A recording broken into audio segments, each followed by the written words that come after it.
Welcome back to the LEC Summer season. G2 Esports are currently 3-2, fresh off a dominating win over Rogue. I wanted to take a look at their playstyle with Caps in the mid lane. If you were watching, already check. Young Froskurinn over here talked a lot about that playstyle, and we've got a couple minutes to take a deeper dive. So let's talk about what it is and specifically why we're looking at Caps. Honestly, like G2's playstyle, you can say like how does the team play, but it really starts in the mid lane because it is very Caps driven. And it's the fact that Caps loves to roam. This guy is never in mid lane. He's always looking to make impacts around the map. And it starts in the draft for G2 where they're picking him champions that can get around the map, that do look to dive when his side lanes are building up and stacking minion waves. And this becomes such an effective strategy for G2 because like he gets pushed in his lane, he's winning his lane, and now all of a sudden top lane and bot lane are also winning. It's like running two junglers. I mean, it's absolutely crazy. He spends less time in lane than any other mid laner. To just throw some numbers your way, 51% of his time in lane between 2 and 15 minutes is the amount of time he spends. This is lower than the mid lane average by 9 percentage points. To put it into numbers that actually make sense. Please. Between 2 and 15 minutes, he spends a full 78 seconds less in the lane he's supposed to be playing. But Ender, look, this graph I love, the stats I love, but contextualize it for me. What does this do to the opponents? I mean, first, I just want to appreciate how big of an outlier that is when the only time he's close is at minute 2 when he's forced to be in lane. It's and then mind-boggling. it completely blows open. But it just causes so much pressure around the map because, as I was saying, G2 are masters of understanding the state of the map. It's not like Caps is just roaming top lane whenever he gets a push in mid. He's timing his pushes and timing his roams for when, you know, Wunder is stacking up a big minion wave and it's about to crash into a turret. So it's not even like Caps is always going to these lanes to go for a dive. Sometimes he just walks up there and then backs away, forcing them to lose minions underneath the turret. You can see right here, he doesn't even have a full push, but he sees the opportunity in top lane. He TPs up there. This is from G2's first game of the season, of course, against the Mad Lions, where they constantly cycle through their lanes, and it's just a beautiful thing to watch. I mean, it was a level 4 teleport top to put pressure.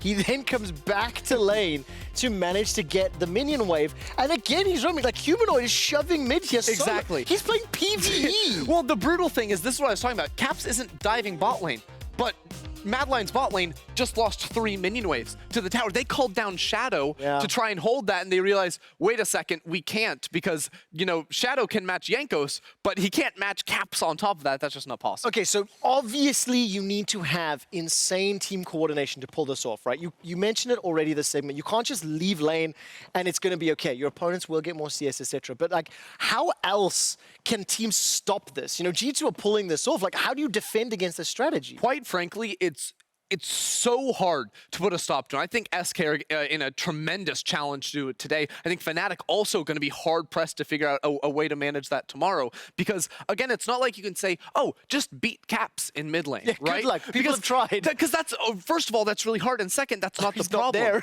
there. He's also just not there. Like, what's going on? You know, the worst part is I knew that question was coming. I've heard it today, but I still get surprised by it. Yeah. I mean, it's beautiful to watch, and it's why I think G2 bounced back last week so convincingly. Yeah, and the thing is, the way you beat it isn't, again, about the lane. It's about understanding the map on a comparable level to G2, because you need to know, oh, these 2 waves are building up in 35 seconds. It's going to crash into the top lane tower. That means Caps is moving 10 seconds before that happens. Yeah. And you have to run these numbers and figure it out. And that means your jungler needs to then move. Your mid laner needs to call and say, can we contest? Can we put down the wards? Are wards even enough? Because sometimes, even when you see Caps coming, it doesn't stop that crash building up and you losing 15 minutes. It's so important. You said you have to understand the map better than G2 Esports. I don't know if there's a team in Europe that does. Just as a complete random aside, G2 is the only team alongside Schalke that has not secured a single Baron this split that was leading into today.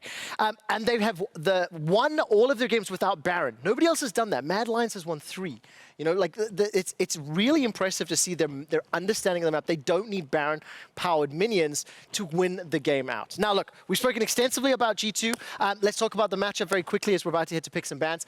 What does SK have to do? Like, it's an uphill battle. Obviously, G2 are the heavy favorites here.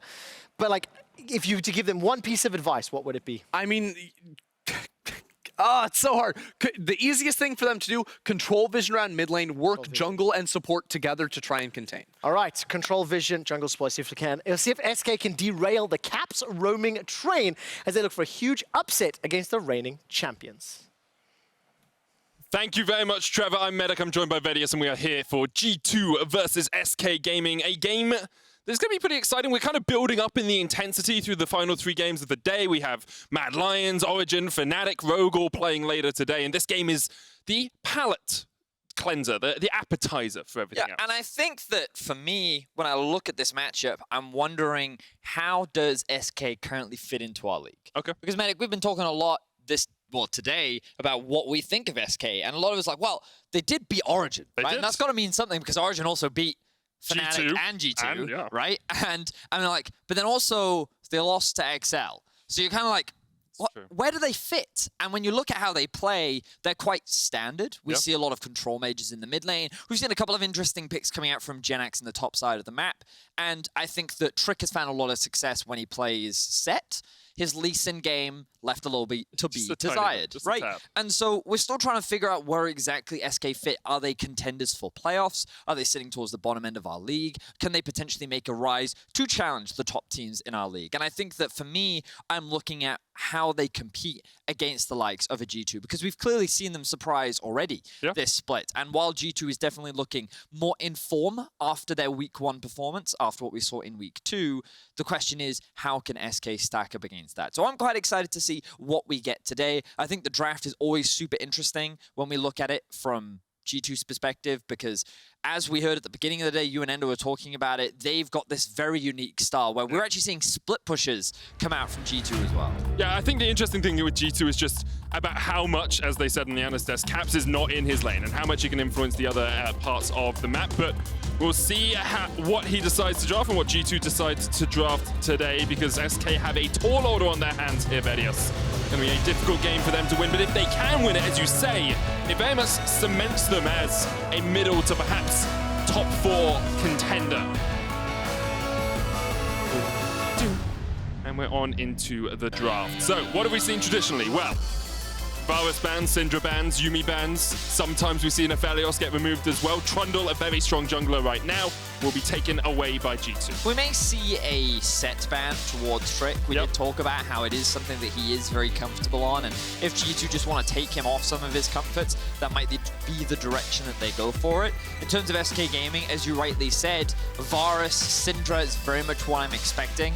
We've seen no Graves bans today, Medic, and typically that was the final Rek'Sai ban, but I feel like going up against G2, maybe you want to take away something like a Twisted Fate. Maybe you don't want to allow him to play one of those champions that does so easily roam around the map, especially after Caps' great performance on it last week. Yeah, it definitely makes sense to me, you know, get rid of some of the ability for Caps to influence those other lanes. Set is taken away from Trick, and there's the Ezreal ban away from Crownshot as well. Yeah, very specific target ban.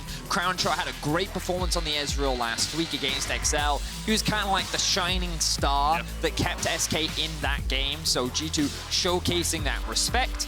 SK, they are going to remove the Twisted Fate, so they don't want to allow Caps to have that lock-in, which does mean that the Kalista is up and available, which is usually the direction that G2 Esports go when it comes to locking in champions. And we know that Aphelios, Kalista are very high priority list champions, but when G2 have the option to be more aggressive in lane, they usually take that option.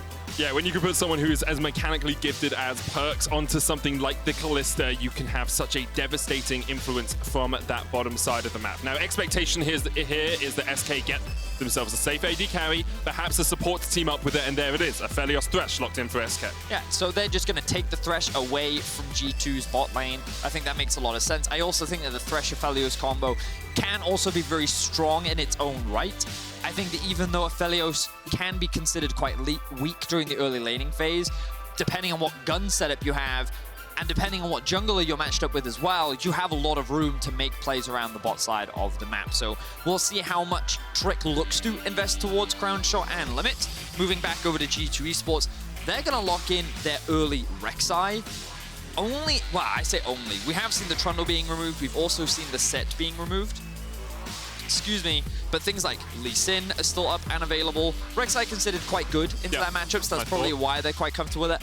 Olaf is another one to think about. Of course, SK could just lock in their mid laners. Zoe, Azir, Orianna, all the big, Syndra's obviously removed, but some of the big power pick mid laners, and we know that ZaZee is a big Azir player as well, so that might just be the direction that he goes in right now.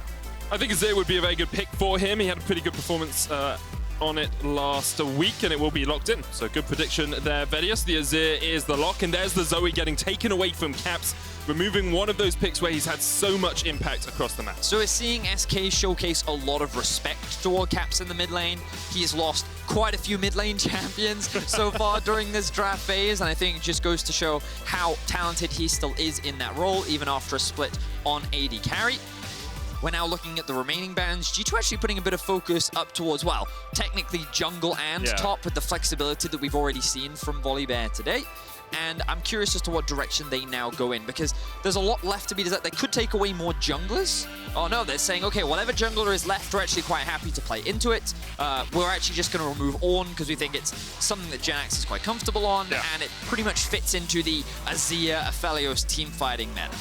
I think the Volibear especially was something that Jenax played really well last week, so not surprised to see that banned away. We haven't talked too much about the fact that Gragas is still available, but he's kind of that A-tier jungler, yeah. Beneath the power picks of the Trundles, of the Graves, of the sets, and it will be locked in here for Trick. He has, of course, played it a huge amount of times in the past, very proficient at the champion, but we'll see if he can take his current set performances over onto the Gragas.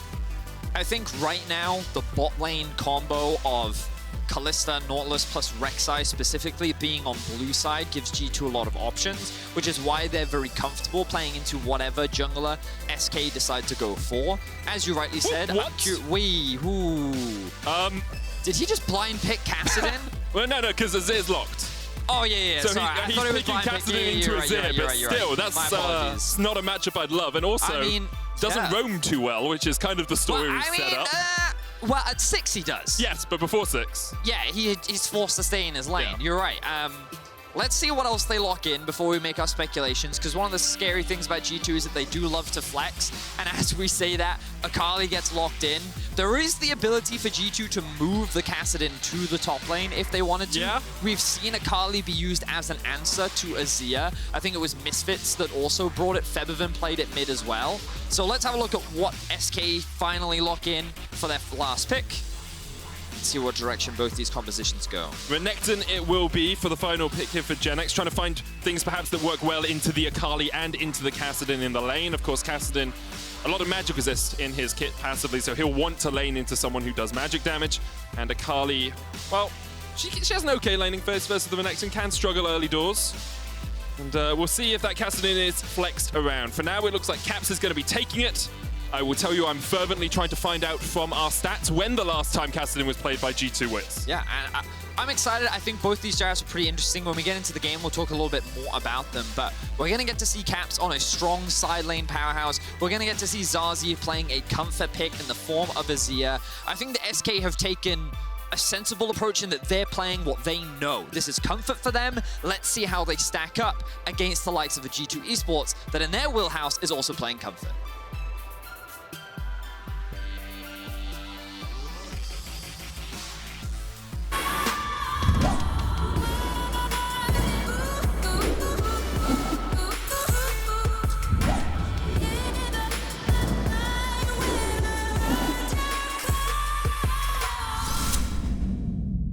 And storming onto Summoner's Rift we go for the third game of the day of week 3, day 1. And Vedius, I want to talk about Kassadin. Let's do it. I want to talk about it because I am surprised by this pick. I did find out the last time Caps has played it, the only time he's played it in his history was 2018 spring when he was on Fnatic and they won.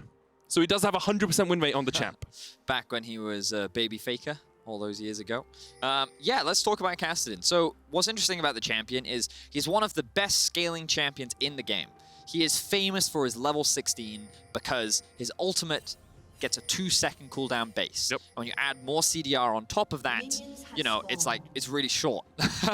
Which means that he has an insane amount of mobility, but also an insane amount of damage. Because the more you stack up that ultimate, the more damage that it ultimately does. It does cost more mana as well, but you can kind of remedy that depending on how you play. Now, what is interesting about Kassadin to Azir is that during the laning phase, this matchup is very difficult. I want to draw your attention to the rune choice that he is gone for. The fleet footwork, very common on many Kassadins that you'll see, especially into tough matchups, because it helps give you a little bit of sustain. Now, the thing is, the great thing about Kassadin is, even when he hits level 6 and he has that extra bit of mobility, he's not going to trade that well. You can already see it in the laning phase. He tries the last hit, he gets poked in the face.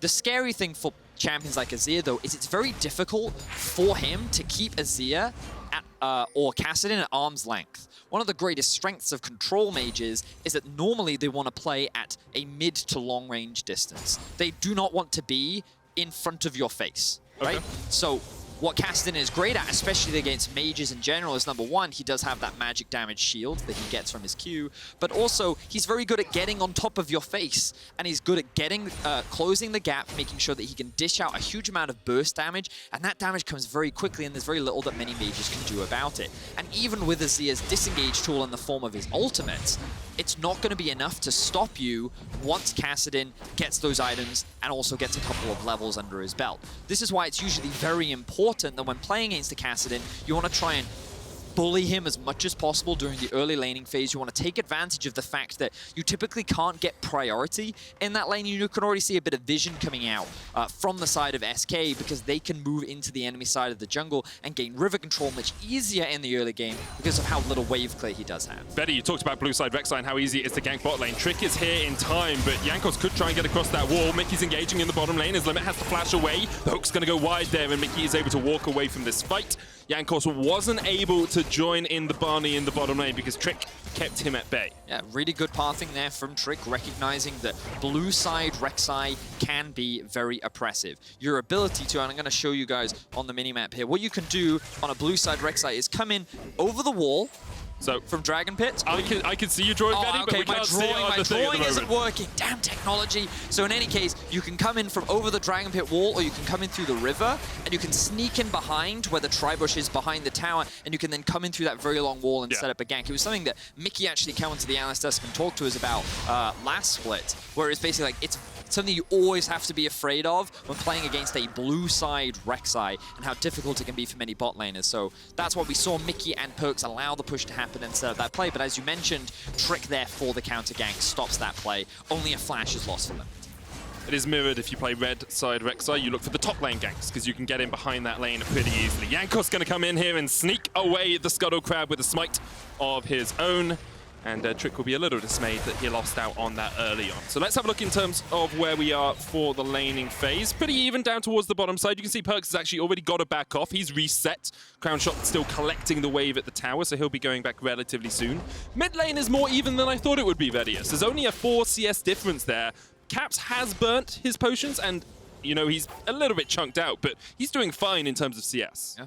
Props to him. I think that Azir, not one of the best champions actually punishing Kassadin in the early game because a lot of it is just short poke. You can't really commit to an all-in and really threaten a kill onto a Kassadin during early laning phase. And I think that Caps is also showcasing how proficient he is on the champion, taking advantage of that fleet footwork to stay healthy, but also the W from Kassadin makes it very easy to farm underneath your tower as well. So he's going to go base now, reset, TP back into lane, and at this point, this is where the lane becomes a lot easier for the Kassadin, because he's going to get that level 6 soon. You can see that he's going for the early tier. Surprised? Is he going to grab any pots?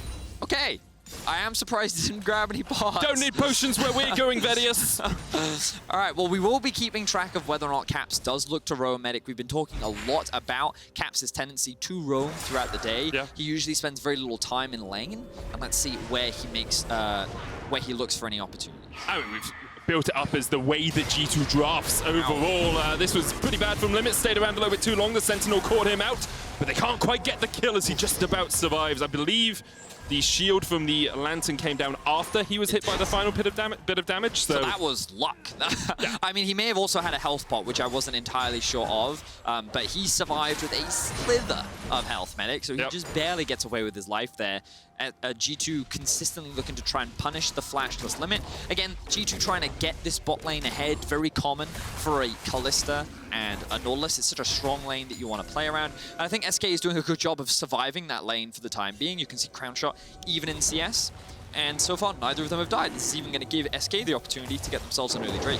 This is something that Trick's actually been really good at, is working with Limit to set up around these objectives. Usually they are there a few seconds before they spawn, they get the vision control, and then they're able to play for it. And we'll see as the game develops from here, if they move their bot lane up towards the top side, because that is what I've seen them do over the last few games. I think this might be a little early, just because it's a 6:30 Drake. They may look to take one wave and then on the next reset, that's when I think that they may look to do it. But I also want to note that we're also seeing from SK what you should be doing against the Kassadin again, because he can't gain early priority in the laning phase, and Azir is very good at doing that. So the fact that mid laner can't roam into the river means that it's a pretty much uncontested Drake. The only way in which G2 could have gotten that is if they found a kill onto limit. They had that pressure in the 2v2 bot, which we've seen SK manage to fight off for the time being. And they do have a small gold advantage. About 400 gold or so. Largely coming off the back of Trick with securing a bit more farm than what Jankos is able to get.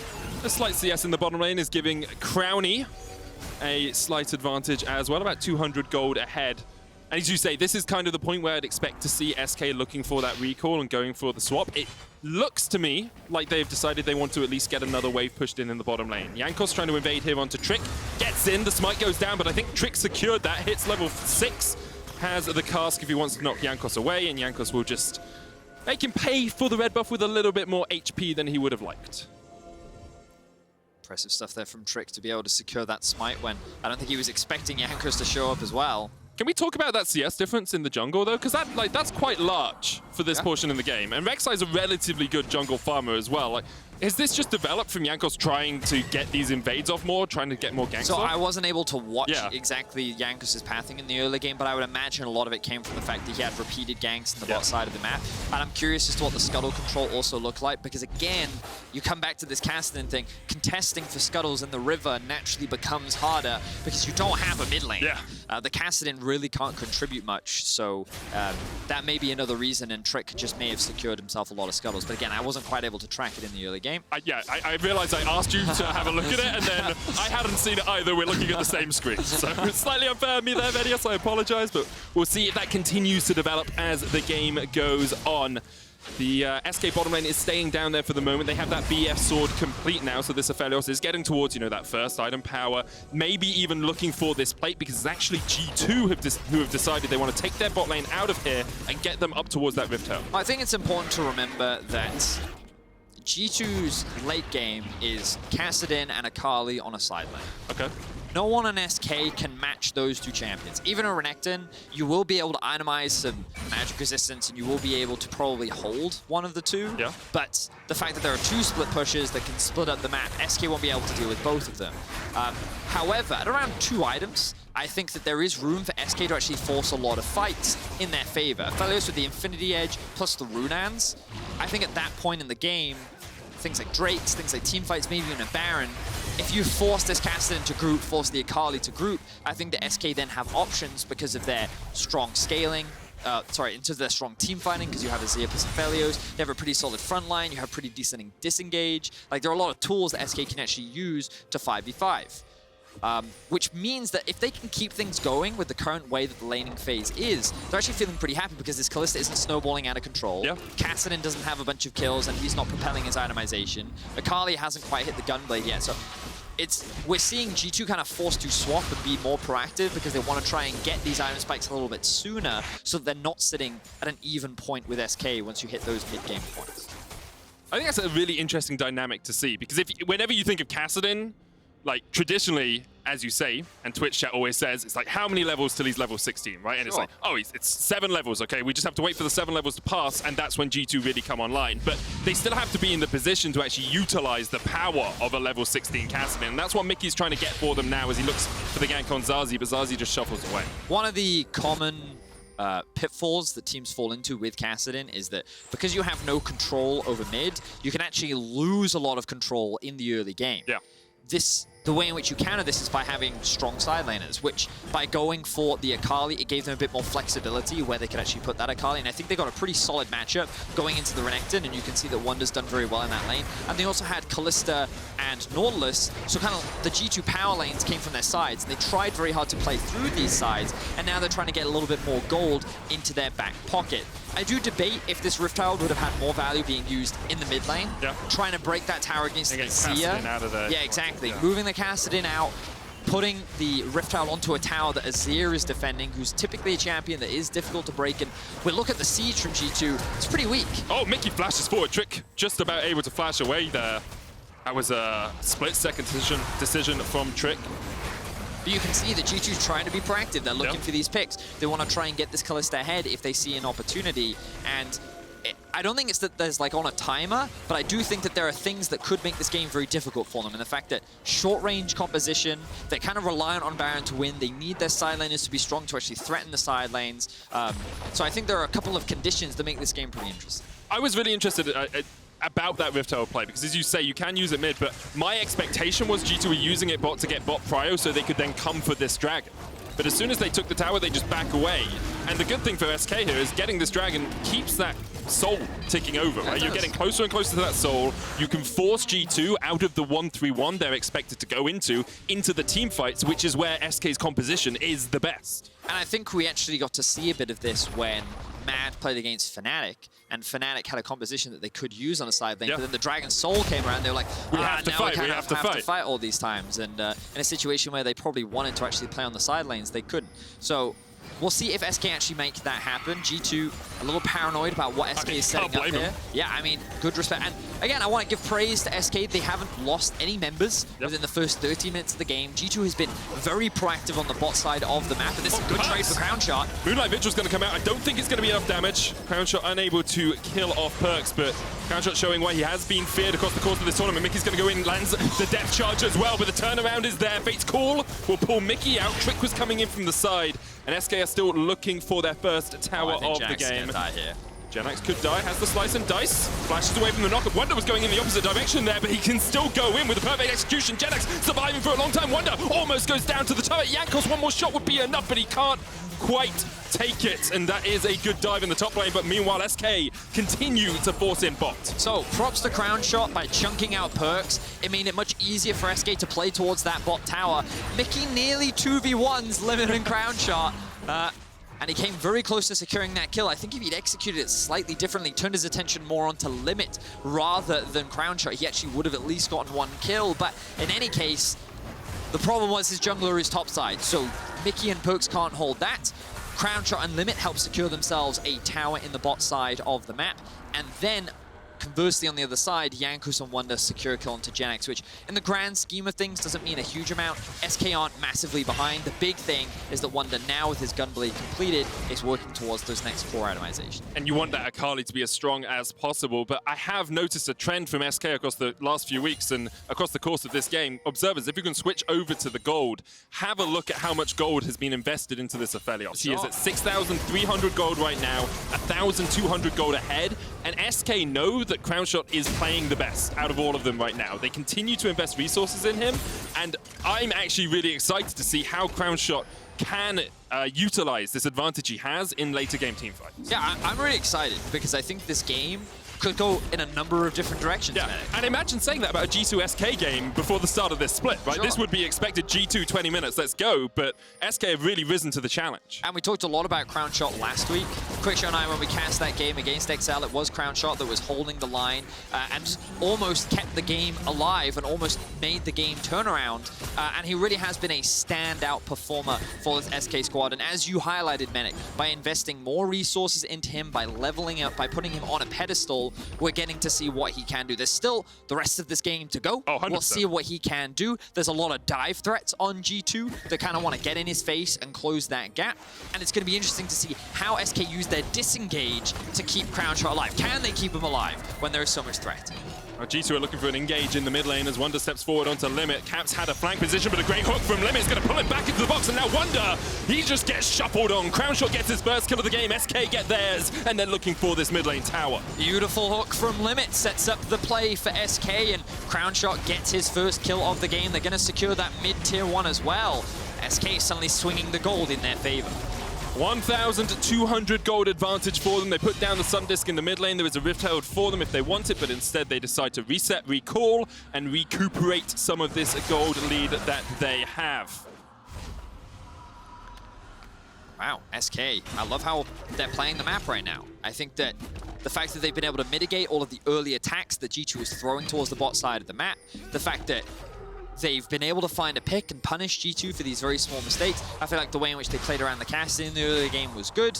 Of course, we're still looking at this G2 composition and saying it's going to keep ramping up. Yep. It's good, regardless of how strong that Akali and Kassadin is, it will get to a point where you cannot kill them on a side lane. They're going to have so much mobility, so much damage and backline threat that it's going to be problematic. But right now, SK have 2 Drakes. They have the 2-item spike on Crownshot. He is incredibly strong, and I feel like G2 don't want to fight right now. Yeah. I think it would be very risky for them to do that because you're at the risk of ballooning this goal lead for SK, and that could mean a 3rd Drake, which then sets you up for the Ocean Drake, which then gives them the team fights that they're looking for. So I think SK have done a fantastic job of mitigating what G2 want to do in this early game. And what I love about it is you have to think about G2's decision-making right now. The argument is, do we want to fight now? If no, we have to fight in 5 minutes' time. We have to fight, in 6 minutes' time for the next dragon. We have to take that, because otherwise we're giving up a soul. And as much as Kassadin and Akali will be strong in a side lane, a lot of their strength is mitigated when the enemy is healing just as much damage as you're doing because they have the Ocean Soul. So this dragon has been started up. Jankos is trying to get his way in, but he was spotted on a ward that's been put down by Limit just a while ago. Caps sitting on a ward here as well. The dragon will get secured, and Caps is trying to shift his way out of there, just about escapes. SK with their 3rd dragon of the game, 17 minutes in. They have 1,000 gold lead, and they are looking really darn strong. So while it has been a slow game, Eric, I feel like it's getting more and more tense. I'm loving it, We man. can feel that things are starting to get a little scary for G2, but at the same time, you're like, the game's definitely not over. So you're very curious as to how this game will pan out. So let's kind of have a quick look at the map state, because we can see that the Rift Herald is alive. This is an option that both teams could look to play for. I actually think that neither of them will. If any team is going to go for it, it is SK. For the time being, G2 is just going to focus on picking up farm and securing these side lanes. So we can see some itemization starting to be completed on their end. Blade of the Ruin King is now finished for Perkz. The Gunblade, as we mentioned before, and the Zhonya's starting to come through for Wunder as well. But this Aphelios is only getting stronger and stronger. The Nash's Tooth is now also ready for ZaZee. Things are getting very tense right now, man. They definitely are. Rift Herald has been started up here by SK as well, looking for their 4th objective, 4th neutral objective of the game. As we have a moment of downtime here, Vedius, I will say, I researched these teams before. Oh, they're not going to fight. I researched these teams before this game, and I was like, oh, I'm really excited to cast them, because we have the 2nd and 3rd most bloody teams in the entire league. Wow. SK are the 3rd most bloody, G2 are the 2nd most bloody, get most of their kills. And we're currently at 19 minutes. We've had 2 kills in this game. So it's been a little bit slower than I expected, but Perkz is splashing in. Mikyx tries to get in there with a face call, and Mikyx, that was a one-way ticket to hell as he dies trying to get a catch onto SK. Rift Herald was used here in the mid lane as well. G2 is playing very aggressive right now. We saw that solo play from Wunder in the mid lane where he tried to make a pick. See the flash on the mid, lands a hook. Okay. Wunder was under tower and had the shroud. But it's going to force him back.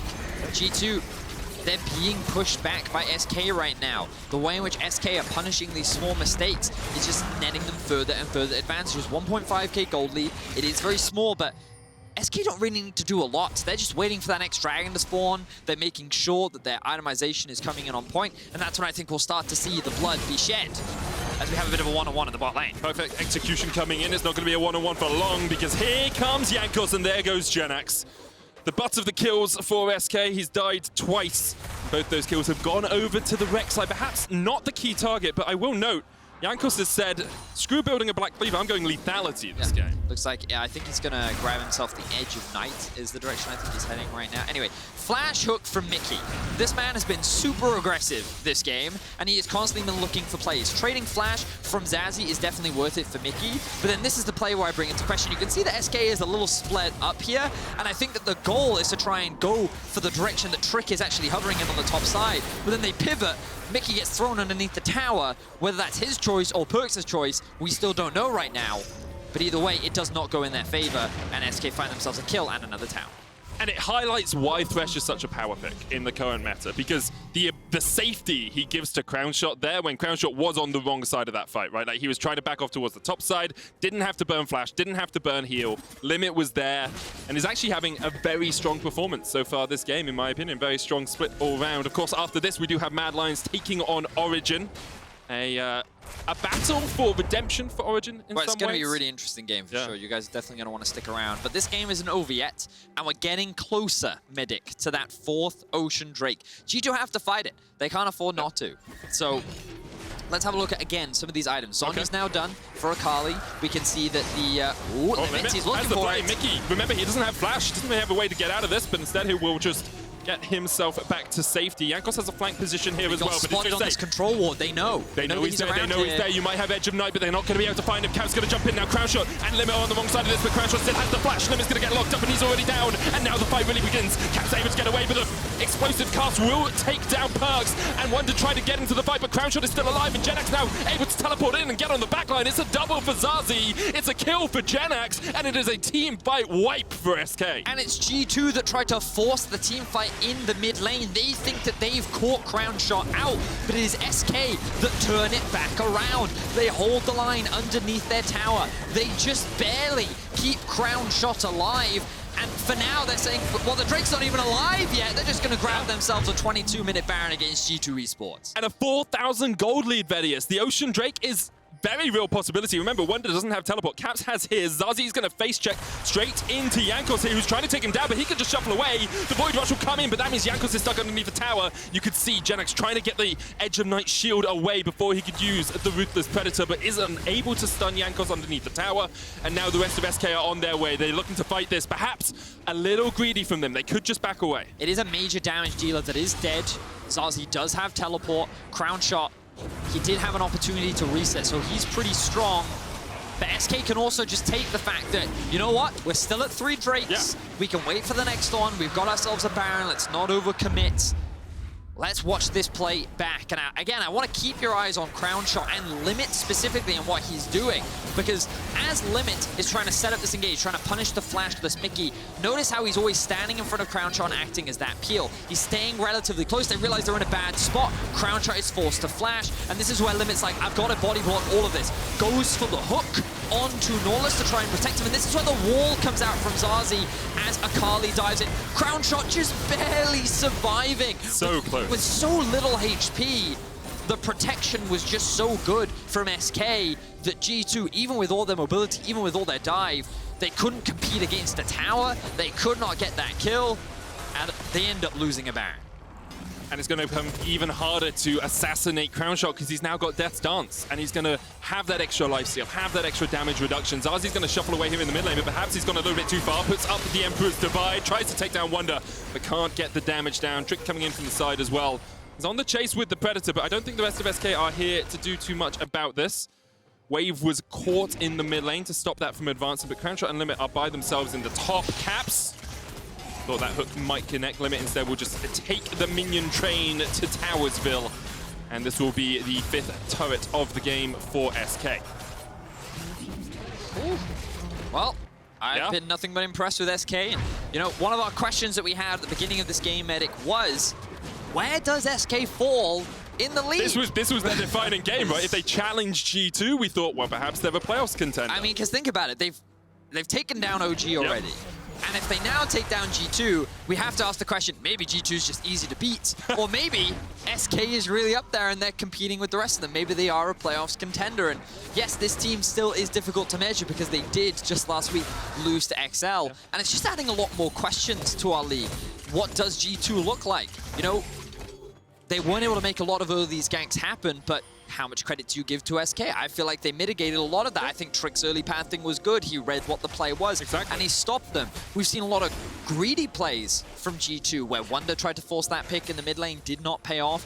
SK aptly punish it, and I think the SK haven't like needed to go above and beyond, but they also have not done anything wrong that G2 have been able to exploit. That's the thing. They haven't made those major mistakes that G2 always pounce on. Yeah. Right? And It's the inverse that's happening. Exactly, right. SK. Yeah, whenever G2 try and force something, SK are there and they're ready to pick up on those mistakes. And I do want to give credit to the bot lane of SK specifically, because I think Limit has had an incredible game with this hook. Certainly has. And Crownshot has done well, as we expect him to, but against perhaps a higher caliber of opponent than he's played in games past. Yeah, and so now we'll see if SK can close things out, because that's the crucial thing. Yeah. Being able to win against G2 is something that not many teams have been able to do. And with the next Drake spawning, you know that G2 is going to look to fight it. Again, that Ocean Soul is going to be very problematic for them. SK in a good position, though. They're just controlling mid and bot wave. They've kind of abandoned top. They are going to send Jenax up there because they know his TP will be returning soon. We'll see how SK are able to play out the next few minutes. Because we talked about it earlier on, I will just reiterate for everyone at home. G2, you can see them doing it right now. 1-3-1. Akali up in top lane, 3 people around mid, and then Caps on this Kassadin down towards the bottom lane. That is how they thrive, and it will be difficult for SK to match that 1-3-1.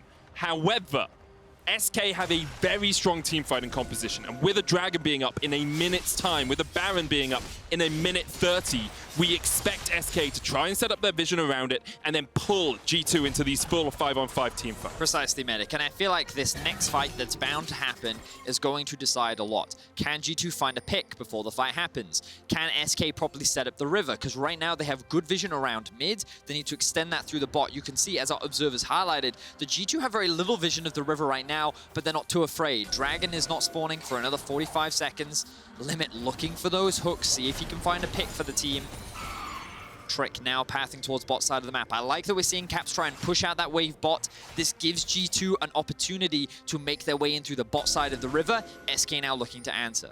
You can see Limit. On the Ocean Rift, there are so many more bushes that you have to take control of. He's getting as many wards in as he can, even using the control ward outside of the pit in that bush to make sure that G2 cannot get their own vision control over it. But G2 have set up this concave down towards the bottom side of this fight. Caps continually pushing in that bottom wave, keeping the pressure up there. Jankos, Wunder, and Mikyx teaming up to try and corral SK into a bad situation, and perhaps, oh Caps, he already, oh no, he doesn't even get across the wall. Caps still has the flash, he goes golden, but he's just gonna tick away. Jenax flashes the wall, the chase is on, and Trick is here to take it down.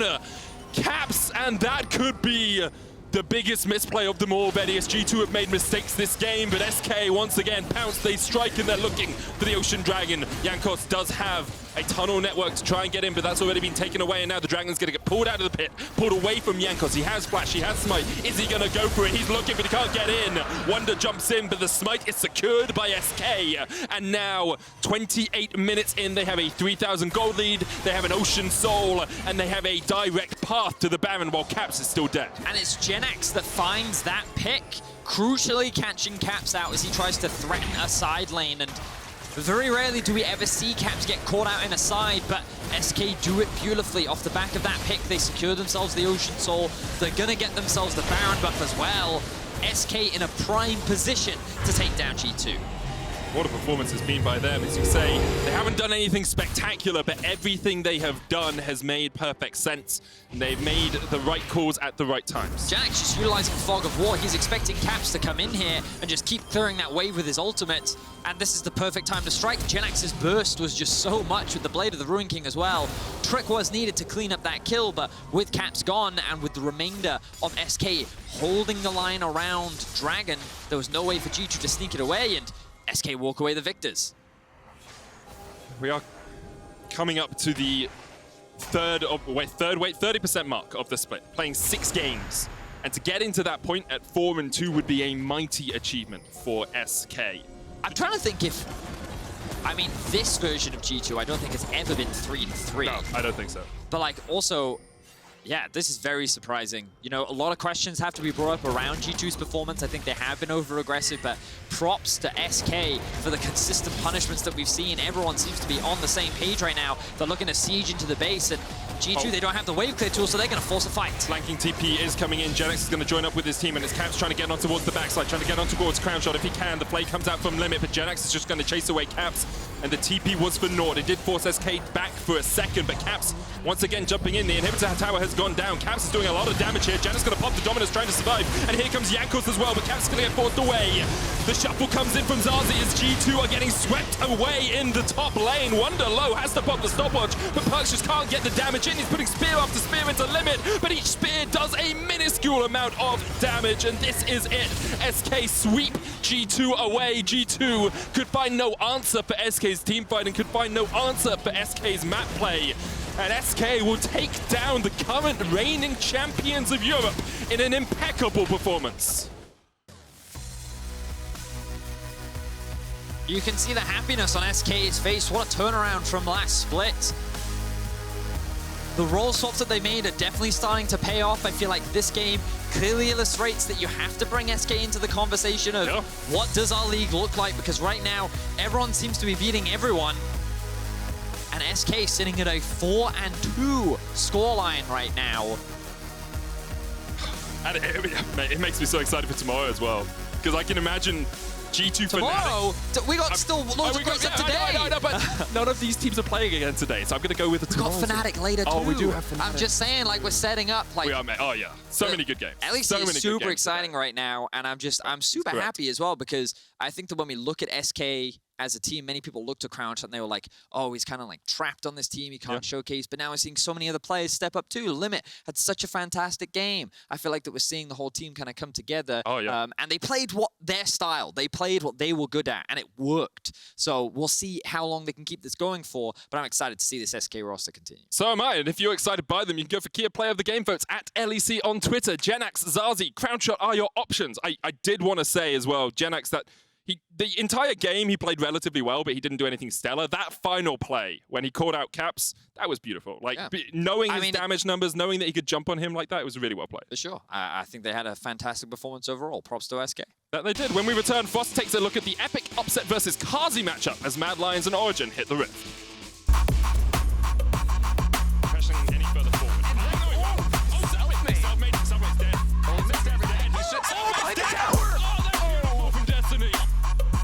I think Kazi had some really good moments and some really bad moments, but overall I think he has been playing at a pretty high level. So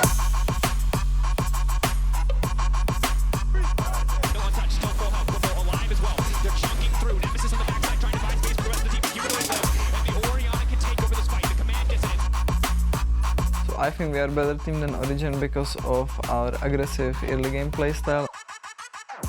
We are not waiting too much to fight them, we just go and fight for every objective, for every tower and for everything.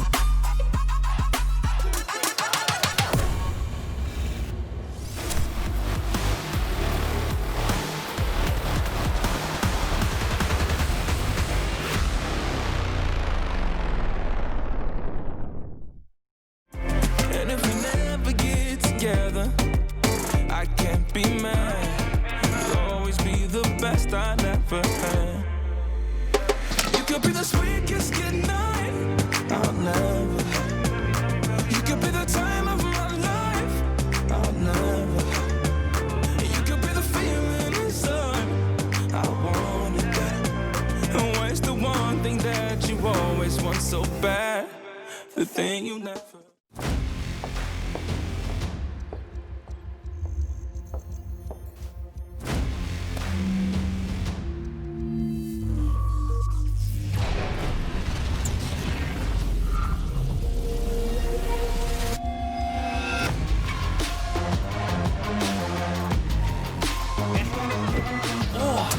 Charged up. Hello, everybody. Let the game begin.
you've heard us be Origin apologists for a while now, but let's be frank. In the Org's first return split, they went to finals. Origin barely missed Worlds with a last-minute substitution. Meet OG 2.0. They just took down both G2 and Fnatic in back-to-back weeks, and still, nothing. Still, that doubt creeps in. And that's been this guy's whole career. See, Upset was the chosen one, the hyped one, the one to chase Rekkles, to push the top, the next prodigy, the choker. He's been to the finals. He stood on the edge of the world and has been denied over and over by guys he knew were worse. Because while Upset had the talent, he never had the team. And then Perkz sprints past him, and Kabe, and suddenly the next big somebody was the next last nobody. Upset is Origin, consistently excellent, but never the best. He's not just hungry, he's starved for recognition. Upset is a workhorse, a grinder, but it's in these moments under the spotlight that he sweats and he slips. Origin have the opportunity to take what was denied from them in playoffs, to put down the Mad Lions and prove to everyone that they're in this. So yeah, Origin, welcome to the conversation. Now finish it. Or this guy will. If Upset is starved, Carzzy is hungry. The energy around Mad is infectious. The fans can feel it. The team knows it. You give these boys even a finger and they'll take the whole arm. Varus, you can have it. Syndra, he can play it. And Wukong Bot, they started it. In what was supposed to be top 3 ADCs at the end of the year, Carzzy may cement top 3 at the end of this game. Him and his duo Kaiser are the stars of this team. They're created, gifted, and most importantly, they stand tall when the spotlight is on them. The world witnessed Carzzy slaying G2 in the same week the world watched Upset fall over Fnatic. Carzzy and the Lions have nothing to lose. They're not afraid, unless Origin give them a reason to be. Because today we get to decide who truly is the best. And the best part of that is, we know that that's not good enough for either of these teams. It's Origin versus Mad Lions right after the break.